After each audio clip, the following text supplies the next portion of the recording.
What is up, everybody? This is the Crap Big Gamer. Wow, that's kind of loud. In highly anticipated... Hey, it's 11:24 a.m. Very cool number. In response to... In my own response to the... I guess it's the launch. Oh, it's a launch, but it's the release. There we go. The release of Cyberpunk 2077, which has been heavily hyped, at least over the last year, but apparently it's been hyped for 8 years now. I didn't even realize it. I'm going to kind of break down, at least on the PS4, some of the games over the years that were heavily hyped and where they stand in terms of did they live up to the hype? Did they rise above the hype, or did they fall below the hype?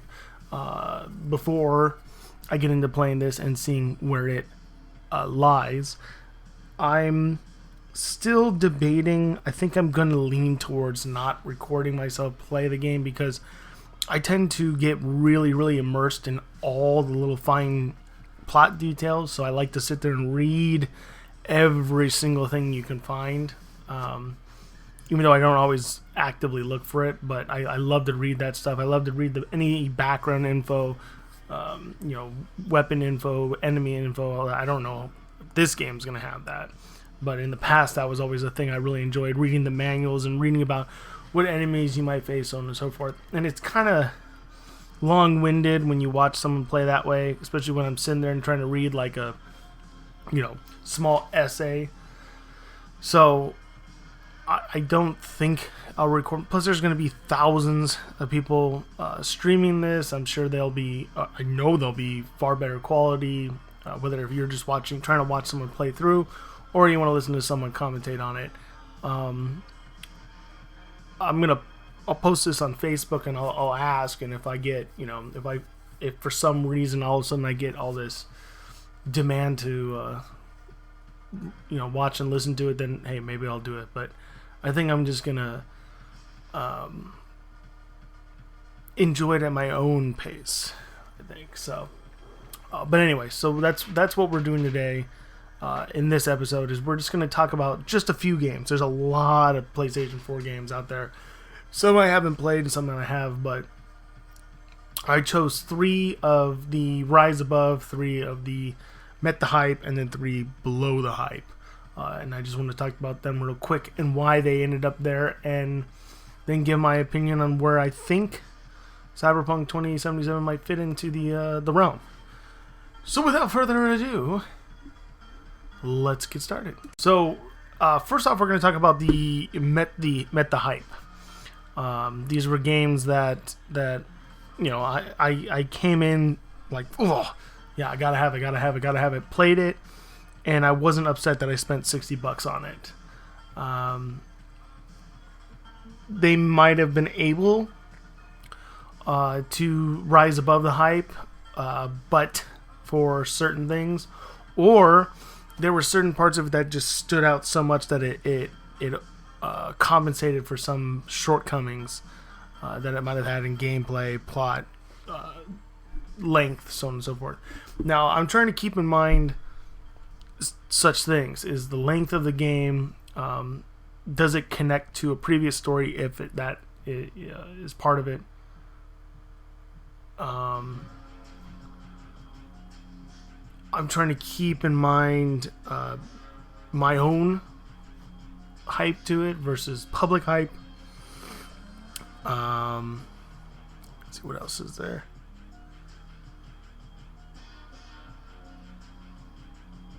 And then obviously the quality of the game itself as well. Again, you're paying $60 for a game or more, depending if you get the special edition.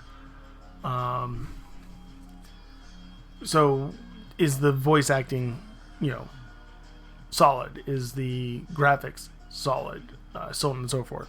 So those are the things I'm trying to keep in mind while making these decisions. These are not in any particular order, the 3 of each. I'm literally just throwing out 3 examples, so I'm not rating them in this situation. I'll probably end up doing that one day where I'll do top games that rose above their hype, top games that fell, so on and so forth. These are just strictly 3 examples of each from the PS4 era, since this is going to be a PS4 game that I'm about to play.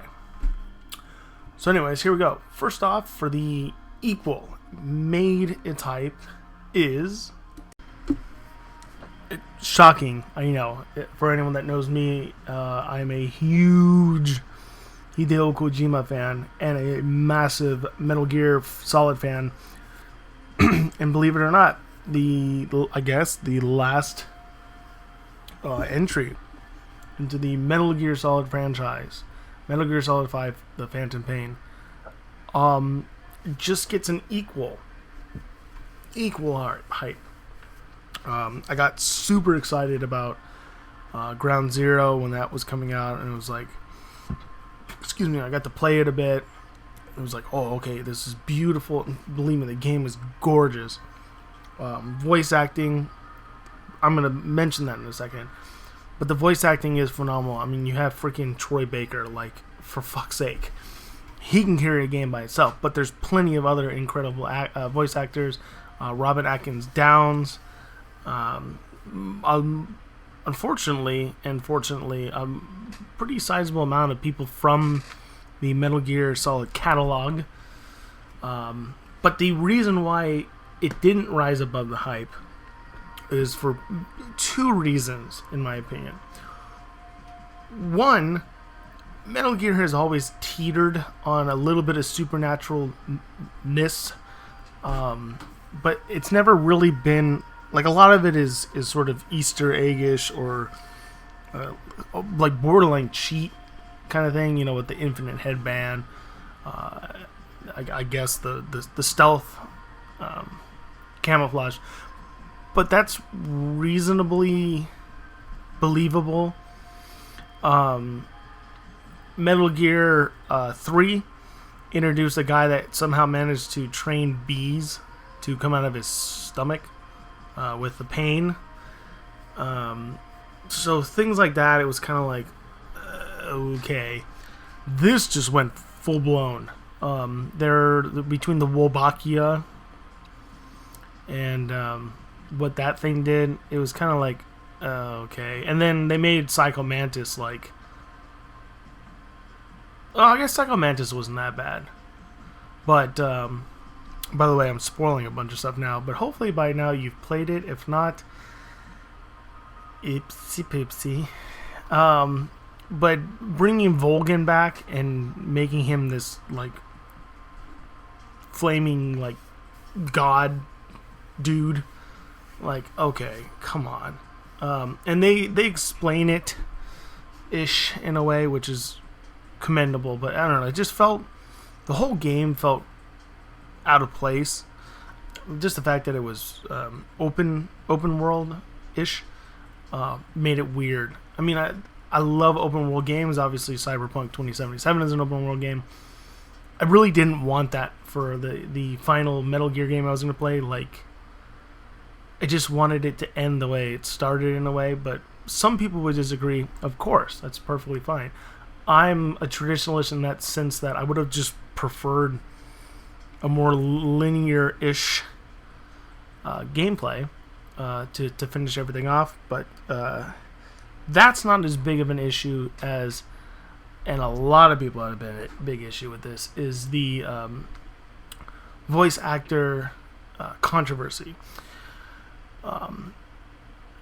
David Hayter, who has been the voice actor for Snake for, I'm pretty certain, all the damn games that at least had voice acting up to this point, was not asked to voice act Snake, this particular Snake, and instead they got Kiefer Sutherland, which, if any of y'all are listening to this that are not video game fans, are probably saying, who the hell is David Hayter? And oh yeah, Kiefer Sutherland, yeah, that guy from 24.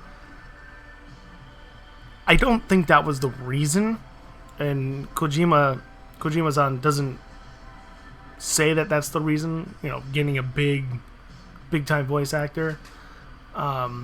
his reason was because of the way Kiefer Sutherland delivers his lines. It fit better with the kind of mood that he wanted for this Snake. A lot of people, including myself, were really, really, really upset by this, to a point where they were signing petitions and this and this and this. And David Hayter said that he would have loved to have continued, voice acting Snake. He said that he had no issues with it. He would definitely do it again if it was given a chance. Now, that was all well and good, and we dealt with the fact that Kiefer Sutherland voiced our character in the game. But there comes a point, and again, this is a spoiler, so if you haven't played it and you plan on playing it or plan on watching, fast forward like 5 minutes. Okay? You've been warned. Eventually you find out the Snake you've been using, which you thought was Big Boss, and you were told it was Big Boss, and it kept being pushed on you that it was Big Boss, is actually not Big Boss. This is actually a completely different human being that was brainwashed essentially into thinking that they were Big Boss to help cover for Big Boss. And so technically you end up being Venom Snake? I think it's Venom Snake. It's been a while since I played this. It's kind of a weird name. Of course it's Venom Snake. I don't know a whole lot of snakes out there that aren't venomous. They're venomous. I think it's Venom Snake. Oh, no. It's not Venom Snake. It's Punish? No, not Punish Snake. Oh my god. Gotta check. So apparently it's both. So it is Venom Snake and Punish Snake. Which maybe that's why it's the V, Venom Snake. Ooh. But anyways, you end up getting used to it. And again, I have nothing against Kiefer Sutherland. I think he's a great actor. It's not David Hayter. So near the end, you find out that it's not. He's not the actual Big Boss. You actually get to meet the big boss. This is one of the most irritatingly awful missed opportunities in video game history for an impactful moment. And this is coming from a series that has this game even had some pretty impactful moments. I'll talk about it in another video on my greatest video game moments. Well, not necessarily they're always greatest, but most impactful video game moments of all time.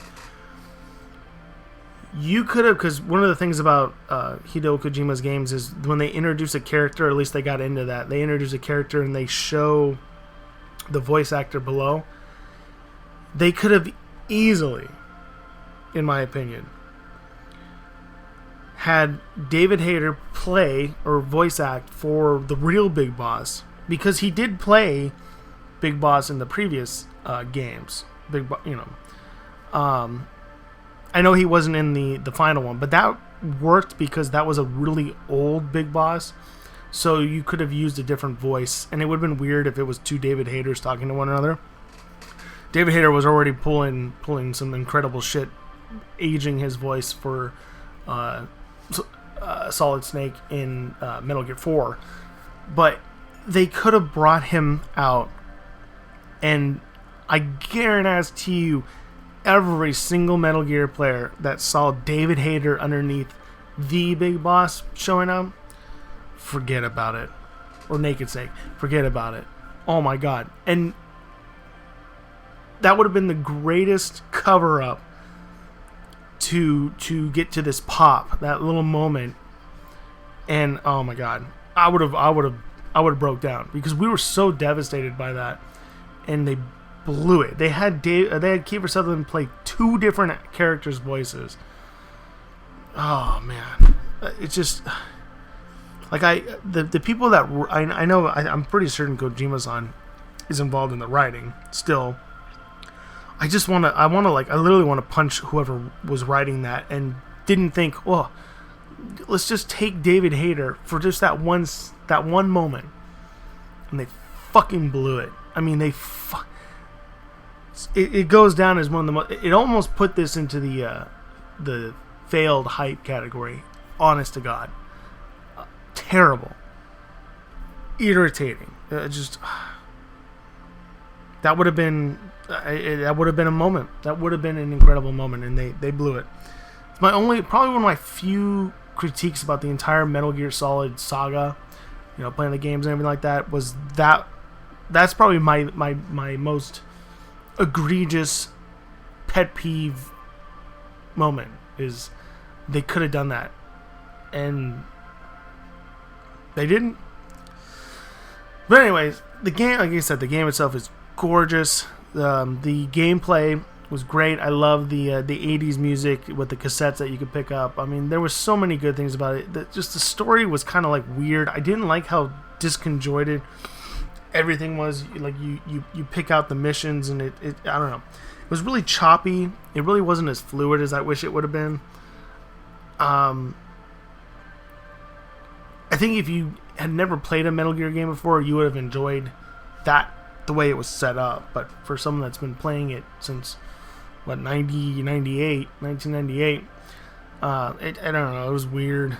And then like I said, that was a missed opportunity, especially if you're bringing closure to this entire series and you left them out.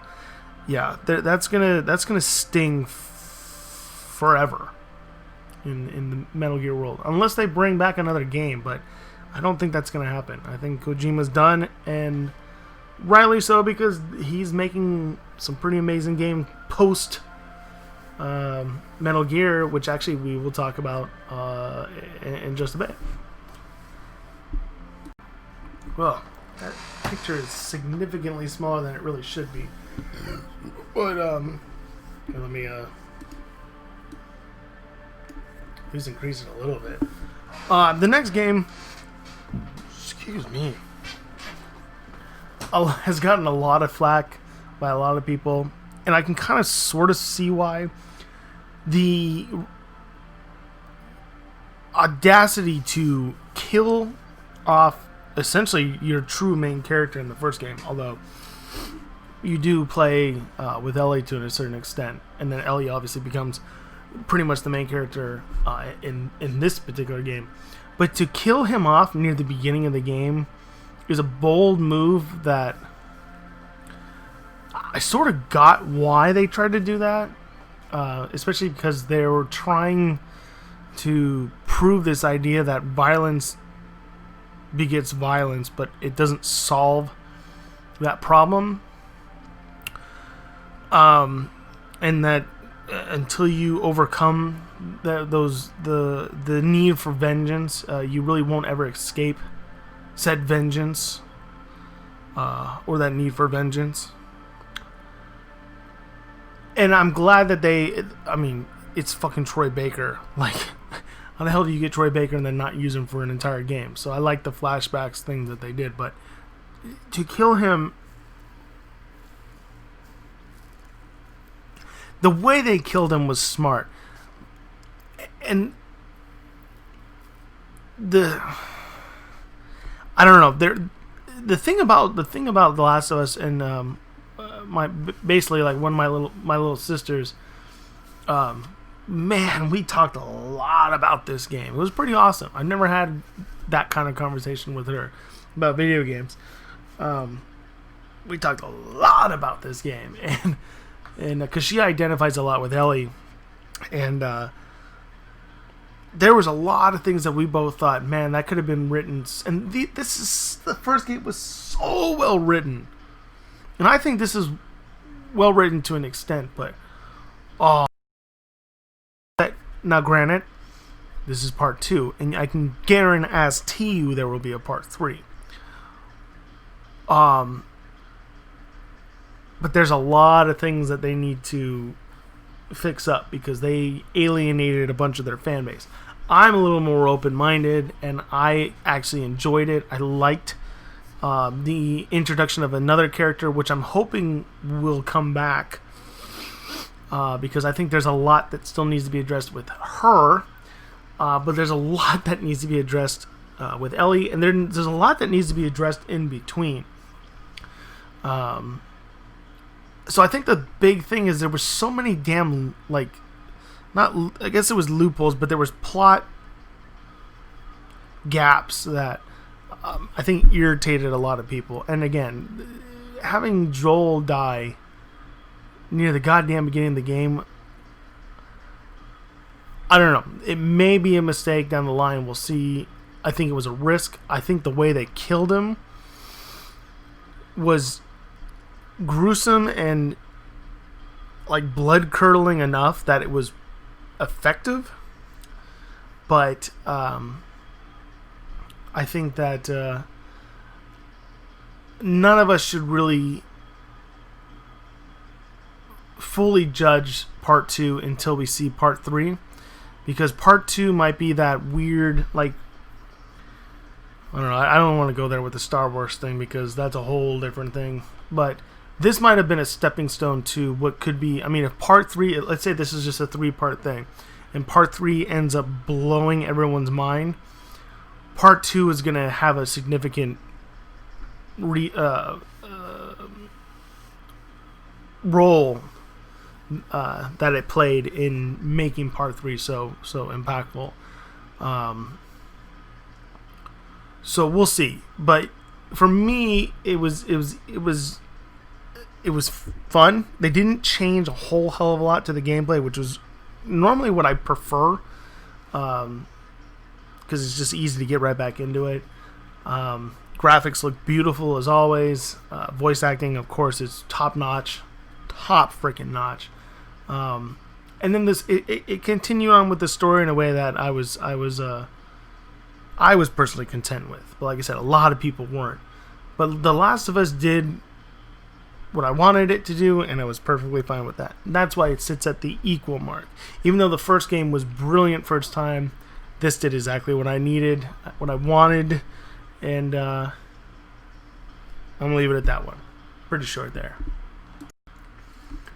Okay, so the final game of the equal is Far Cry 5.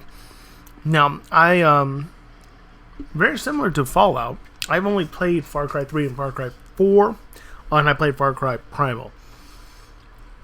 This is strictly just PS4 games. But Far Cry Primal, even though I did play Primal on the PS4, it came in a pack. Primal was a massive disappointment to me. Far Cry 3 was good. Far Cry 4 was brilliant, if only because of, again, Troy Baker and Pagan Min. But Far Cry 5, I actually almost wasn't going to buy it originally until a buddy of mine was starting to play it. Then I watched someone playing it on YouTube, and I was like, okay, no. Because I'm really into the first-person shooters. First-person shooters are freaking brilliant, especially when you have alcohol in you. It's more brilliant, which is why I'm really excited about Cyberpunk 2077. And I kind of liked that it was this American cult kind of thing that you were going up against, because the Jim Jones, Heaven's Gate kind of thing, it really fascinates me.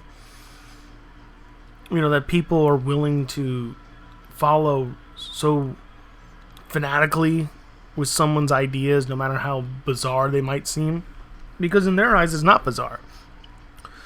You know, we all have our own opinions about a lot of things, and you know, if you're, you know, in politics, if you're a Republican, you believe one thing, and if you're a Democrat, you believe another thing, and you might think either side is bizarre, but hey, it's your own opinion. If you like hip-hop music, but you can't stand metal, and then a metalhead that hates hip-hop, you know, but likes metal, you guys wouldn't see eye to eye, and you would think it's crazy, but in each other's eyes, no, I like hip-hop or I like metal.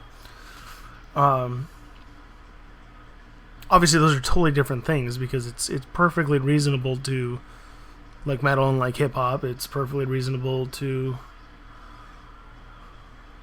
What was my other example? I don't remember my other example. Politics. Republican and Democrat. It's perfectly reasonable to... That one's probably a better example than the music one. But yeah, it's perfectly acceptable if you're a Republican to believe in what you believe in, and then vice versa. I mean, that's the nature of this country. The only thing about Far Cry 5 that I didn't like is the character doesn't talk, and some people like that. because then you can kind of immerse yourself into the character. I totally get that. I think the Cyberpunk. Oh no, because you choose their voice in Cyberpunk 2077. So there will be voice acting from the character. Most of the Far Cry though have voice actors for the main character, and I like the interaction because there's a lot of humor in Far Cry 5. It's kind of weird. Like Fallout does a great job of where you may not necessarily hear the person speak, but you can choose what they say. But it's weird when they go, "Oh yeah, no, he or she doesn't talk. You don't talk much. This and this and this. You don't have much to say." Like, it's so awkward and so cheap. Like, you really couldn't just get someone to voice act for you. But again, some people like the immersiveness of a main character not having a voice, so you can kind of do another thing. We're going to get to a point where you can actually talk back to characters, and that's going to blow people's minds. I'm excited for that whenever we get to that point. But boy, how long is that going to take? Because it would need to pick out key words, I guess. It's essentially how you would do it. But yeah, Far Cry 5 did everything that I wanted in a Far Cry game. I mean, I played it a number of times. I actually played it online with some friends of mine at one point. The DLC, it was good to an extent. It was definitely a lot more difficult, but yeah, I mean, they made it. The thing about the DLC is they made the main character, which is Joseph Seed right here, sitting right here, much more complex and layered. I mean, in the actual main game, no one liked Joseph Seed, and they managed to kind of make him more humiliated and humbled, and actually kind of enjoyable to, I guess, enjoyable in some ways to interact with. To an extent, so they did a good job there. But in the main game, I mean, Paga and Min is one of the greatest villains of all time. I mentioned that in my other video, because it was really, really hard to not like that guy, even though you knew he was kind of, a sadistic bastard. He was really, really personable in a strange way. I don't know many people that would really find Joseph Seed to be personable to them, and I'm really afraid to meet those kind of people. But anyways, so that's my last one for the games that reached the that stayed in tune with the hype. They did a good job, and I was content with spending the money that I spent on them. The next round is going to be the games that did not keep up the hype. So our first game that unfortunately didn't live up to the hype, I would stress that Outer Worlds wasn't as hyped as one would think, considering one of the companies that created this was Obsidian, and they are responsible for what I think is the best Fallout game ever created, which was Fallout New Vegas. Excuse me. That could partially be a Homer thing, because I am from California, so having California involved in it was pretty awesome. I think in the first or second game, California's involved in it somehow, but I don't like that turn-based crap. So again, I never associate the first two games. For me, Fallout has always been Fallout 3, New Vegas, and then Fallout 4. But Outer Worlds, I want to make something really clear. Outer Worlds was a blast.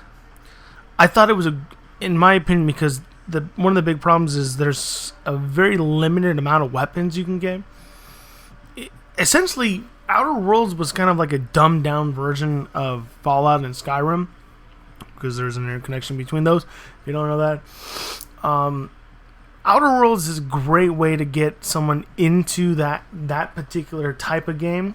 If you want someone to get into Skyrim or you want someone to get into Fallout, Outer Worlds is a great alternative. My only Real issue. And that's what actually put it down here. This teeters right on the edge of hype. Again, this was not a game that was super hyped. At least I don't think it was super hyped. I only heard about it just recently before I bought it. Is the game is so damn short. Fallout 4, I spent 3 months taking care of my grandfather after he had heart surgery. And I played from 7 o'clock in the morning because I wanted to see my grandmother's lesbian neighbors. Gorgeousness. And then I think I stopped playing. I mean, I would have stopped playing occasionally, like if my grandfather wanted to watch the news on the living room TV, which in hindsight now, I should have just played in the guest room. But even with all the lunch, dinner stops, news stops, whatever, I was probably putting up like 14 hours every single day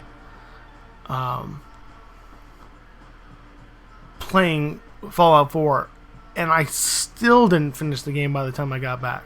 There's that much stuff that you can do in Fallout 4. Same thing with New Vegas. Same thing with Fallout 3. Outer Worlds, and obviously you can do that in at least I know you can do it in Fallout 4. You can rifle through the game if you really wanted to, if you just did the main quest. But even with this one, there was so much stuff that was locked. Now, I didn't realize, I'm looking at this picture here about the expansion pass. I might need to invest in that because there's a number of planets that you never even get to go to. They're blocked off. And I was like, well, what the hell is this? What's the point in even showing us, you know? But the game is just so damn short. And like I said, it's really barbaric and simplistic in some ways. But outside of that, I really enjoyed it. I mean, I feel kind of bad that I'm putting it into this category. But the reason why is because these are the kind of games that get me a lot. Or there's hype.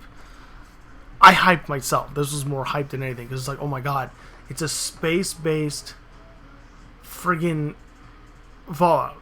Like, I'm sold. Instantly sold. And I paid all that money. I don't think I paid $60. I think it was like, it might have been 40, because it had been out for a little bit. But Homefront was notorious for this.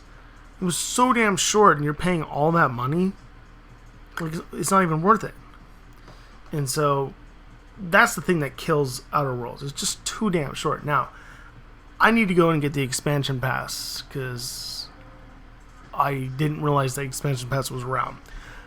So this could change, but for now, this is just an example of one of the things that I'm worried about with Cyberpunk 2077. I hope that's not the case, but if the game is too short, I'm gonna be really upset. I don't think that's going to be the case, though. I don't think that's going to be the case. The next game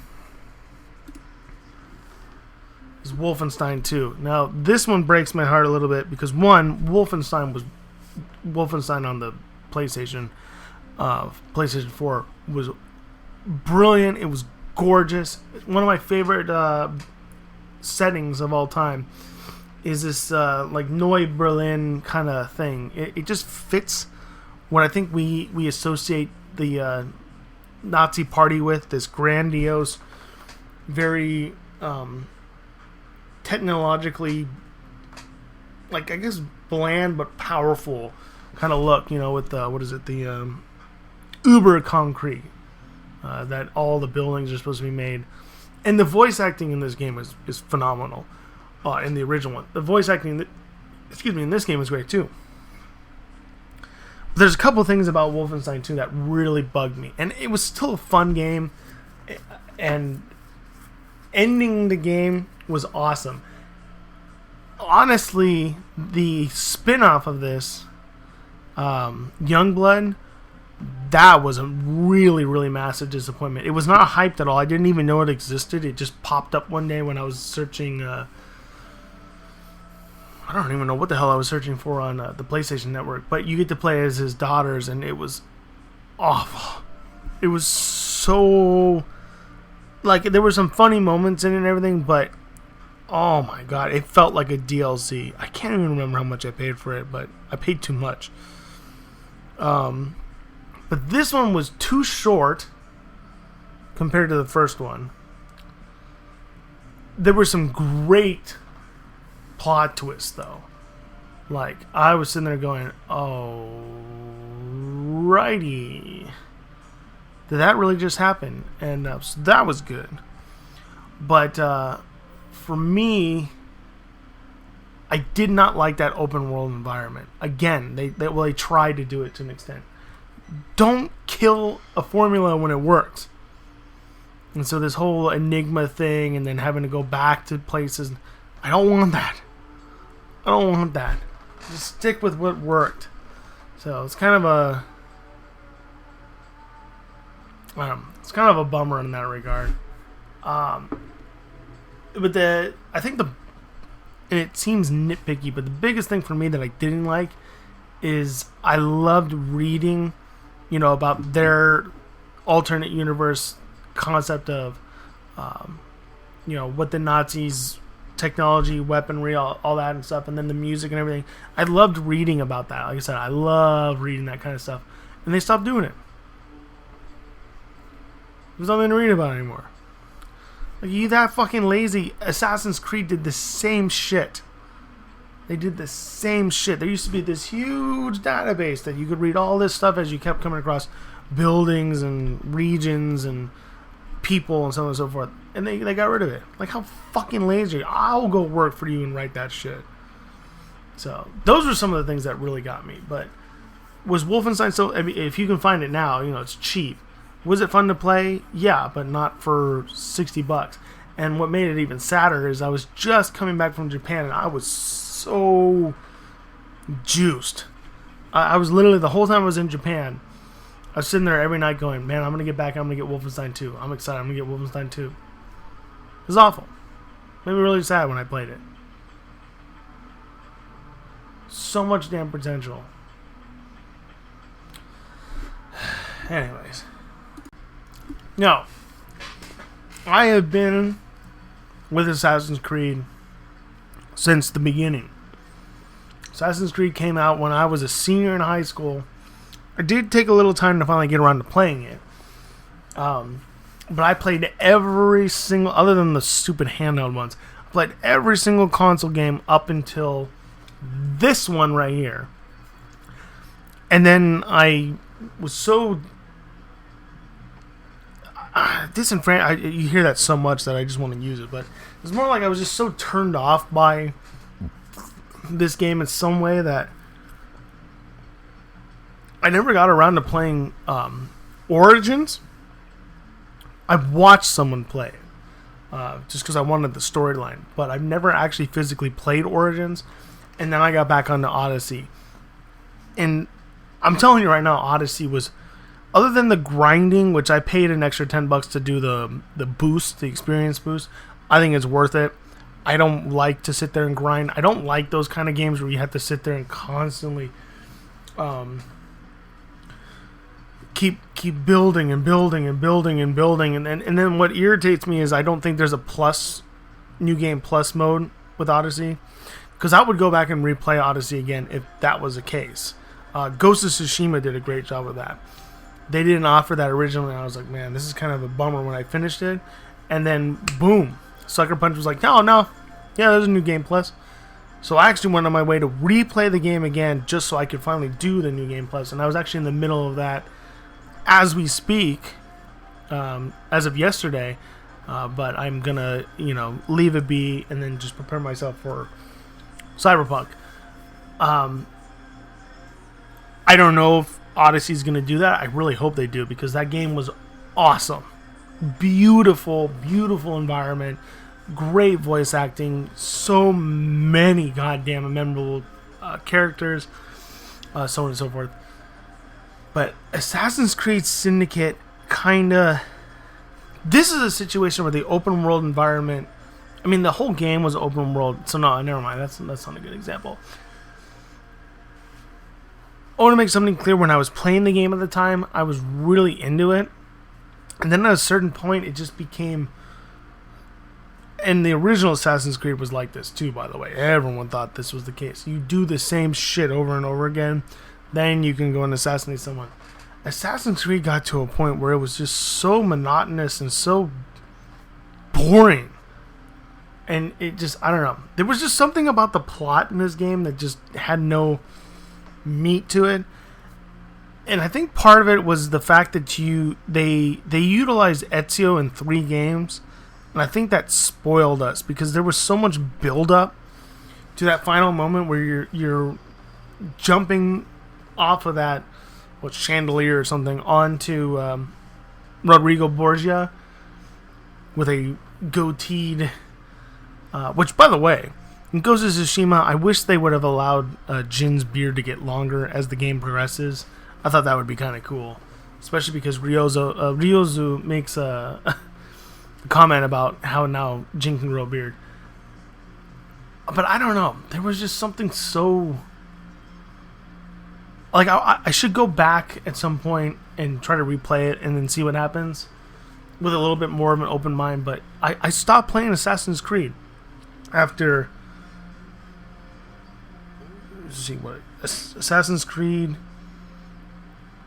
2, Brotherhood, Revelations, 3, Rogue, and Black Flag. That was after that. Oh, Unity, and then Syndicate. And Unity I thought was great. I actually thought that was pretty enjoyable. Syndicate was... I don't know. Maybe it's just because I didn't really care about it, which is funny. Because and you'll see that in my environments video, I'm very into the whole, not necessarily industrialized, but urban kind of look. That's why Cyberpunk 2077 is going to fucking blow my mind. I know it's going to blow my mind from a setting standpoint. It was just something about Industrial Revolution England that just really didn't appease me. And I didn't like the dual character swap thing. Like, that was kind of annoying for me. I'm sure some people enjoyed it, but I'd rather just be Evie. Like, I never even liked using her brother. So, I don't know. But yeah, this game actually made me stop playing a series that I had played 7. And this was a thing I think I mentioned before, way back when I was Mohawk Rooster Radio. Assassin's Creed was coming out with a game every year. That's awesome. But it ended up becoming a point where the games just... There was no build-up to it. Like, we knew an Assassin's Creed game was going to come out. And I think we took it for granted to a certain extent. Like, I know that Valhalla's out, and I think eventually I'll get around to Valhalla. I'm not going to rush myself into that one, even though I have... I have an ethnic heritage to Odyssey. I found out I am Greek, but I have a slightly larger ethnic connection to Valhalla with the Scandinavians. Excuse me. So I will get around to playing it, but I wanted to focus on Cyberpunk, so, you know. But yeah, that was the reason why Syndicate, I don't know. Something about Syndicate is just a reminder that sometimes waiting for a game is worth it. And I think we're seeing that in a lot of ways with some of the big games. There is that wait. And I think Assassin's Creed and Ubisoft kind of figured that out, that let's get ourselves ready for the next one. You know, like, let's get people built up for the next one. But that's why it's my final of the fails, and we will now get into the ones that actually went above. And I'm hoping Cyberpunk 2077 will be that way. The ones that rose above the hype. Now, if you want to talk about a game that was hyped, in the strangest of ways too, Hideo Kojima's first game, Sans Konami, you get, I fucking forgot his name now too. I knew that was going to happen. Son of a bitch. You'd think I remember a name like that because it's pretty unique. Norman Reedus. You get Norman Reedus as your main character that's in the trailers. And then you do some of the most cryptic and confusing, I guess that's the same thing, fucking trailers ever.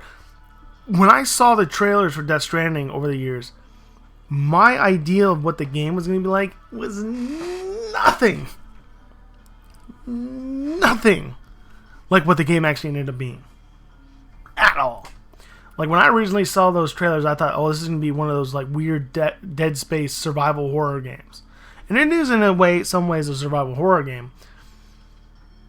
And again, spoiler alert on all of this stuff. If you, at this point, if you haven't figured it out, well, you're shit out of luck. You're literally a goddamn glorified, futuristic, post-apocalyptic courier. Package deliverer. Depending on how you do it, you could be a motorcycle courier, you could be a, I guess the equivalent of a UPS, FedEx, DHL, so on and so forth, driver. Literally the majority of your goddamn job is delivering shit. And that probably sounds horrifically boring, and it's not in a lot of ways. Initially, I thought it was tedious and cumbersome because you had to sit there and sludge and do all this stuff. But the cool thing about the game is the online play, you actually never really truly interact physically. In this game, man, I could talk all day about this one, but you never actually interact with any other players physically, but they and yourself, depending on what you do, help one another through the online universe. So there are a number of things, there's a number of vehicles you can get, so on and so forth, that are essentially donated to the server that you can then pick up. And it made a huge difference because the very first time I played this game, I didn't get that concept yet. There's a lot to digest and learn in this game. And I think the thing that I love the most, even though I didn't at the time, I almost didn't want to play it for a while, is the game is kind of, I'm saying for myself, and I'm saying for your first time, is kind of fucking hard. Because you don't understand what the BTs are about and how to deal with the BTs. And so it was really frustrating because I was constantly having to sit there and try to sludge through or dredge through the sludge and avoid, getting swallowed up by them and so on and so forth. But eventually you actually start to learn what these things are all about, on top of the people you run into. And that kind of learning experience is really empowering. You actually had to take the time to try to figure them out, and eventually get to a point where, I think about halfway through the game, I knew exactly what I needed to do in a situation. It was just a matter of whether I could, get the resources I needed.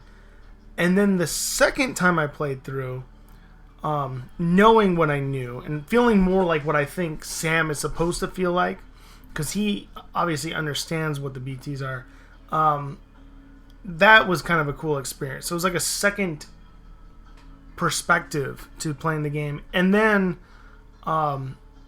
you had more people playing the game than the first time I played through, so there was more help from your fellow couriers that I could utilize, where there would be a ladder, a well-placed ladder, the roadways. I think the second time we got really close to almost getting an actual full-blown highway going, which was unbelievable. It's one of the greatest feelings in video games is having a highway built in that game. I've never experienced a full-blown one. I would love to do that. But what this game did is it took something so mundane as delivering stuff and turned it into something of a, it was kind of a, what's the word? Like, it was an illustration of where we are in society right now, especially with the pandemic, which makes it even more interesting. But we we're so afraid of one another, most of us at least, that get that the pandemic can be pretty damn dangerous, especially for a lot of people that we care about, or ourselves, depending on your situation. But there's still ways at which we can help one another, indirectly. And I thought that was pretty awesome. That the deeds that you do may not be, you may not know down the line what those deeds have helped, or who that might have helped with those deeds, but it does help people. There's been a number of times where I've had a bridge just clutch put in the middle of an area I needed it to be in, or a ladder up on a hillside I really desperately needed, and all I can do is sit there and spam the like button. But I don't know who did it. I get a username, but I'm not going to go and check it personally. But all I can do is sit there and spam it, and just say, hey, thank you for having the thought to do that. Because nothing is really gained, as far as I know, nothing is really gained from the likes. I mean, yeah, it kind of boosts your overall star thing, but I don't actually think it really amounts to a whole lot more other than trophies and personal gloating. But for me, it was like anytime anyone appreciated what I had built and put out there, I was like, hey, I just helped someone experience the game a little bit better than where they were at. And that's kind of cool. If you look at it that way, that's kind of cool, I think. Those kind of things. And the fact that it's so mirrored what ended up being this year. Because it came out just before, I think it came out in 2019.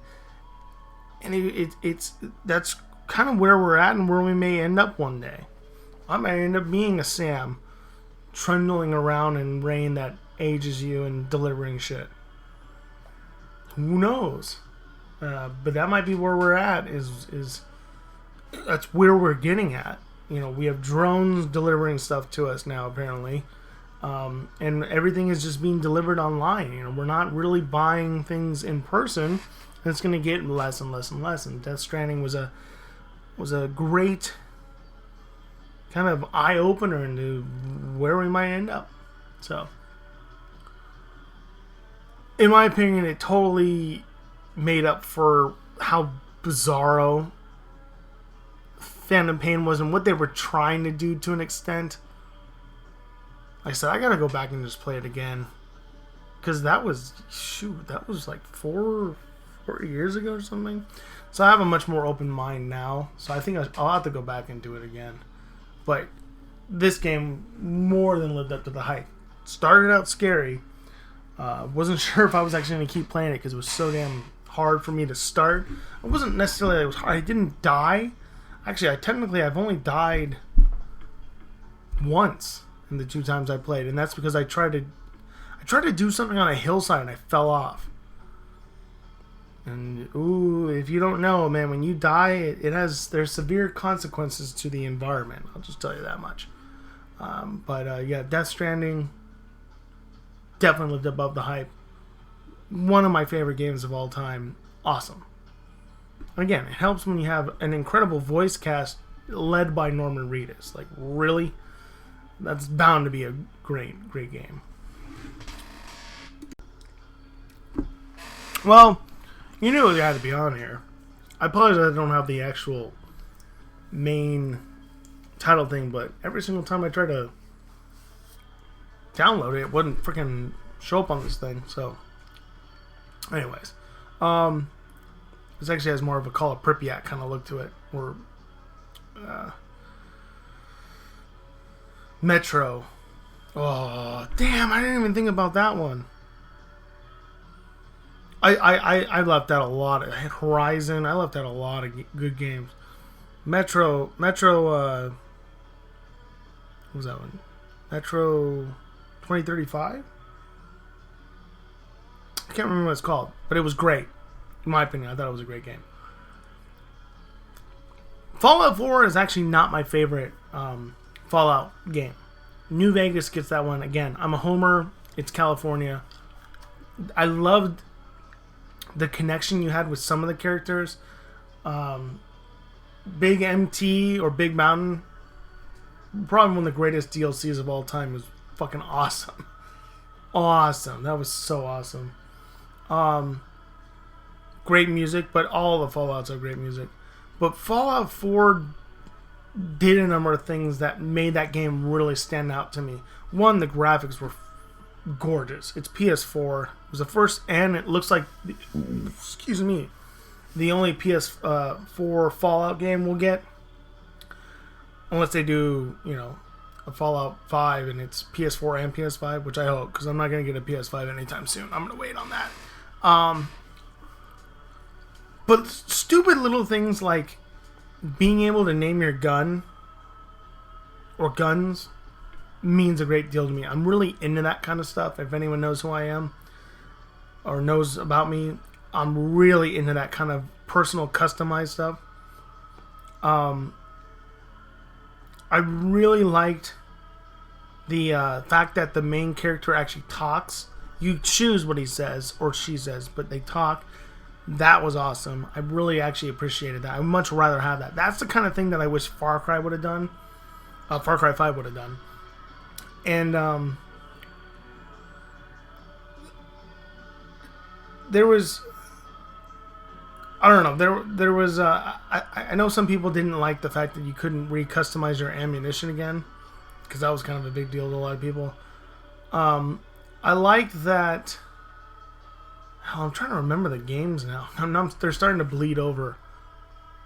My only complaint with this particular Fallout 4, which my dad wouldn't, is that a number of the DLC was base building packs, and he loves building up his settlement building. He loves building his settlements. I mean, that guy is at level 60 something. I don't even think he's done the second main mission. He's never beaten the game, but he's played it non-stop for years because he just likes to sit there and he builds up the settlements and everything like that. I, on the other hand, could give a rat's ass. I'll build it up to what I need to, and then when it gets attacked, I'm like, well, c'est la vie, I'm a solo man, you know what I'm saying? Literally, I've been single for 32 years, so, because that makes sense. I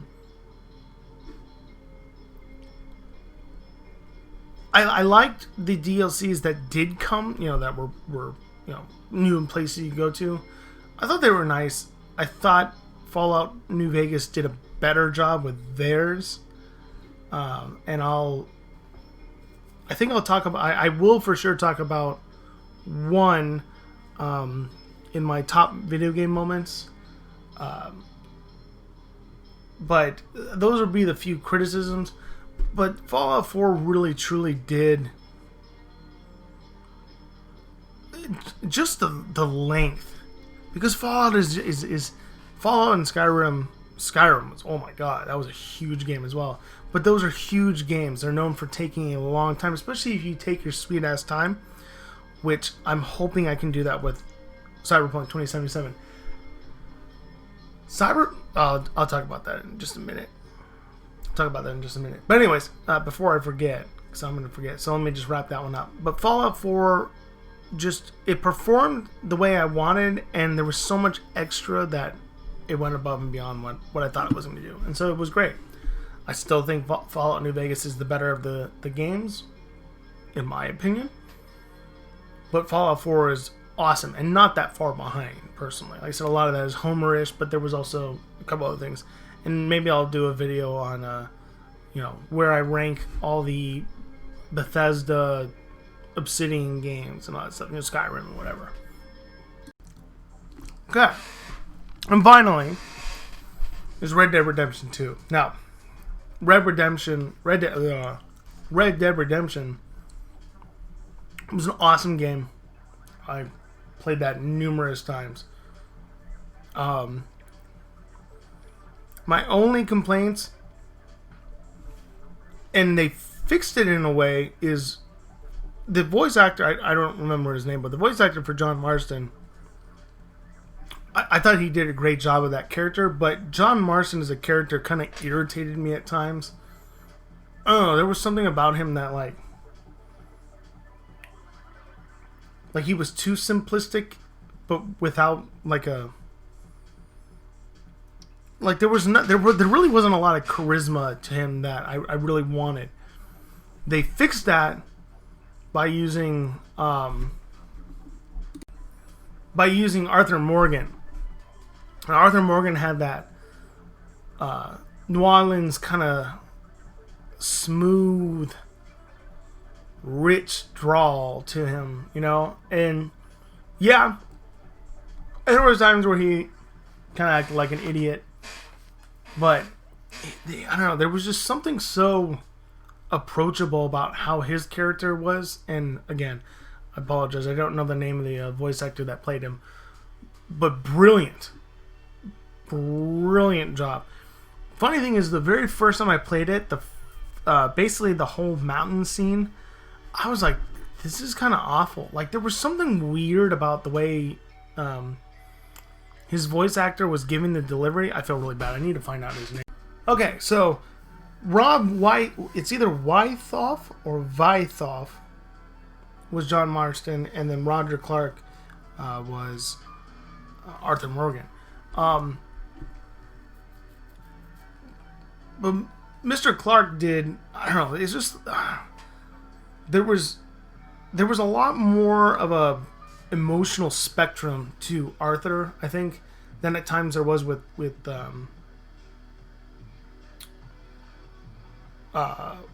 John. And that's nothing against Mr. I'm going to go with Wythoff, because he's from Indiana, but it could be Vythoff, but I'm going to go with Wythoff. I'm going to go with Wythoff. Apologize if it's wrong, Mr. White. Mr. Whatever you are. Wythoff. Anyways. The thing is in the first game, at times it kind of, I don't know, it made the character seem lacking, but in the second game it worked perfectly, because now he became this supporting character that kind of was like a semi-foil to what Arthur Morgan was. And I think it worked out better because Arthur Morgan was constantly challenging Marston's intelligence and his I guess his dexterity and his ability to even do anything. And so it worked out great. And I think in some ways in the epilogue, we get to finally see just a bit more of Marston's, it's not empathy. Like there's empathy within the guy, especially because he's trying to do well for his family. But we see a different side of him, I think, in that epilogue that, I don't know, at times it just felt weird in the first game. So they did a great job there. And again, Arthur Morgan is an incredible character within Red Dead Redemption.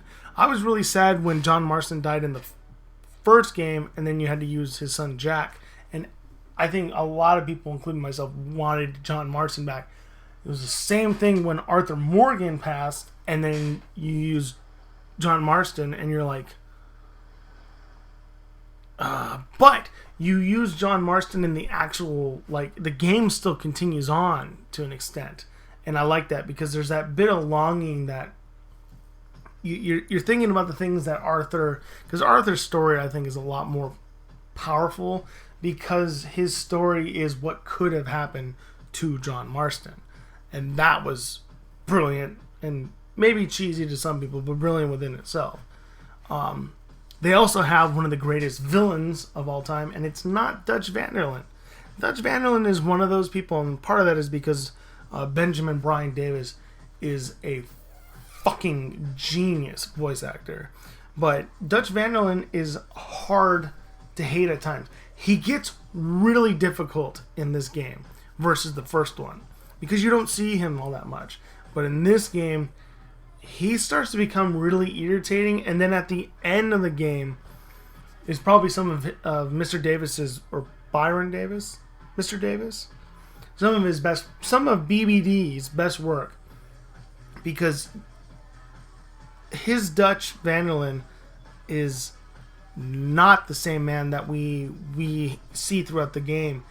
He's bearded, he's disheveled, he's just defeated in a lot of ways. And I think that's, you saw why we see the Dutch Van Landen we see in Red Dead Redemption in that moment. And so I think that's a great job on his part. But again, he's a fucking genius. All of these voice actors and actresses are brilliant. But in particular, Benjamin Byron Davis. Ugh. So you got that there. But I'm not talking about Dutch Van Landen from the perspective of one of the greatest villains of all time. That is actually... oh man, there we go. Peter Bloomquist, who plays Micah Bell. Micah Bell, from the get-go, you don't even like this guy. And I mentioned it before, I mentioned in the other video, Bloomquist plays two characters that I know of that end up being villains to an extent. And one is Harlan Fontaine in L.A. Noire, and then he plays Micah Bell in this one. Bloomquist is class when it comes to portraying people that you just don't like from pretty much the beginning. And he plays two totally different types of people. They're both condescending and they're both entitled in their own ways.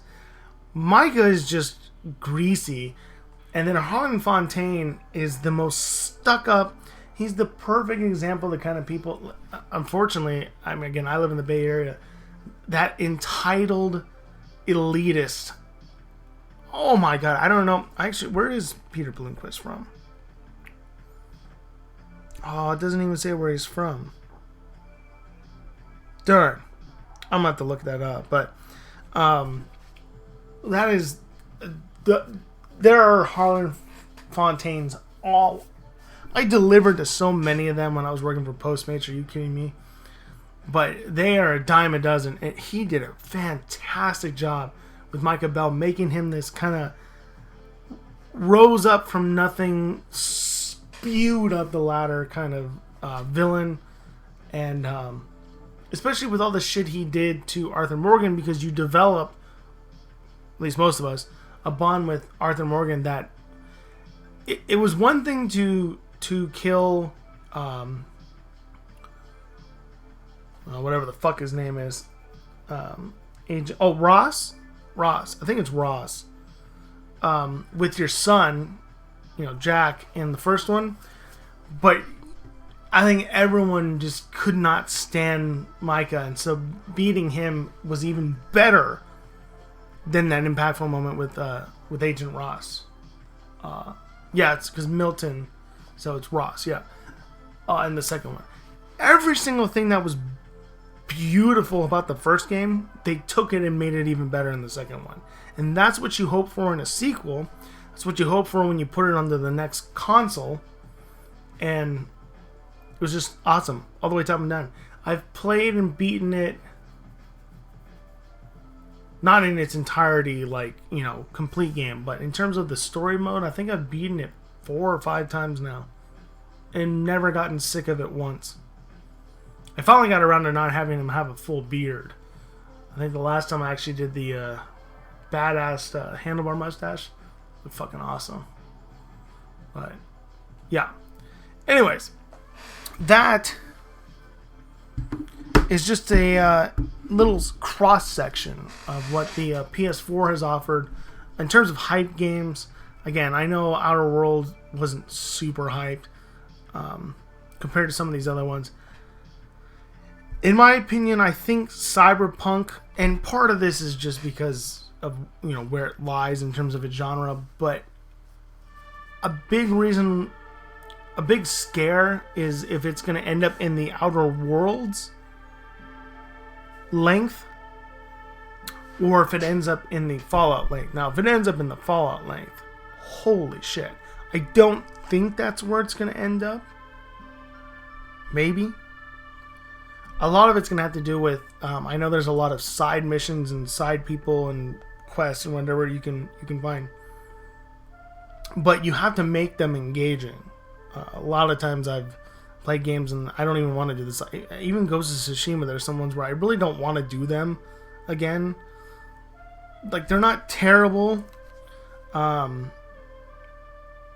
trying to think, what's those, well, they do, I mean, technically those side quests, like, emptying out a base or defeating a camp, you already know what you're getting into. Literally, I'm at the point now where I listen to the news, and then I just play through those sections.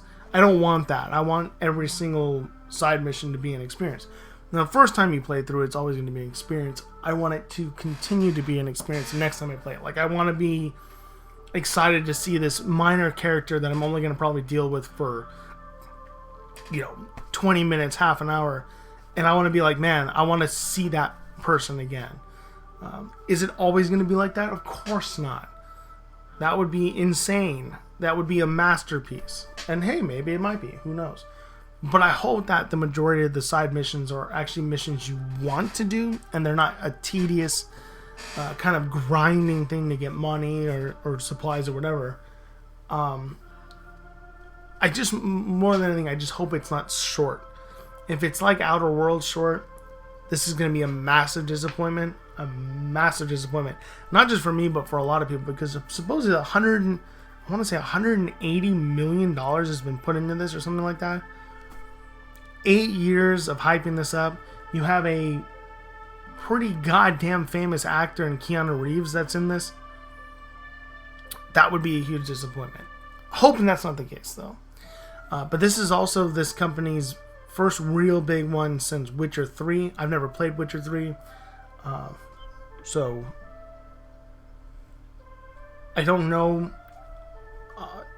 what to expect from a gameplay standpoint. I'm pretty certain Witcher 3 is not even a first-person shooter, so that's even more interesting. But good on them for doing something different. And I hope that the story. I heard that the storyline gets kind of convoluted after a while. I don't have a problem with that because I'm a I like to claim that I'm a writer and I'm willing to be open-minded to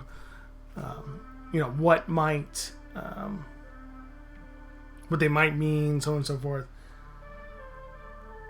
I don't think I'm worried about the voice acting. I heard the voice acting was pretty good. Obviously, the graphics looks amazing. I'm not worried about the setting, at least in terms of Night City. Night City looks beautiful. There's obviously some Japanese elements in there, which is dope. Apparently, you can run around with a katana, so I'm going to be getting that pretty early and totally abusing that. And, anyways. I guess that's enough about that. Well, it'd be easy to say. I hope it at least meets the hype. I think as long as the length is good, the length of the game is good, there's enough for me to do. I think we're going to have something teetering on the very edge of meeting the hype, probably getting into just above the hype. But there is plenty that could go wrong where it could go in the other direction outside of that. But I think just the length alone, if the length is decent, I think I'm gonna be pretty happy. So if we wanted to look at these games that we were looking at, and let's say that the hype is you can go 10.9.8. 10.9.8 is your above, 7.6.5.4 would be your middle, and then 3.2.1 would be your low. I'm thinking if the length is good, I'm saying a 7 to 8 range is where it'll sit at. Could be more, could be less. We will have to find out. We will see tomorrow. Actually, it's 12:48, almost 1 o'clock. In 8 hours, I'll start the downloading process. And again, I'm going to post this on Facebook. I don't think anyone's going to respond, but we'll see. If people really want to watch it, I don't care if they don't watch it live. It's no biggie. I'm going to try to do it early in the morning. People have work to do. Not everyone is unemployed like me. But I'll record it if they want to watch it. But if not, I think I'm just going to take my sweetest time. So we'll see. I'll put it up. If not, then if I don't record, then I will let you know when we get around to finishing it. Hopefully it's weeks and weeks and maybe even months away, but we'll see. I'm gonna put a lot of hours in. Oh, maybe not, because there's so much going on. Although Christmas is another. Ooh. Oh no, yeah, and I'll have plenty of time next week, so we'll get things going.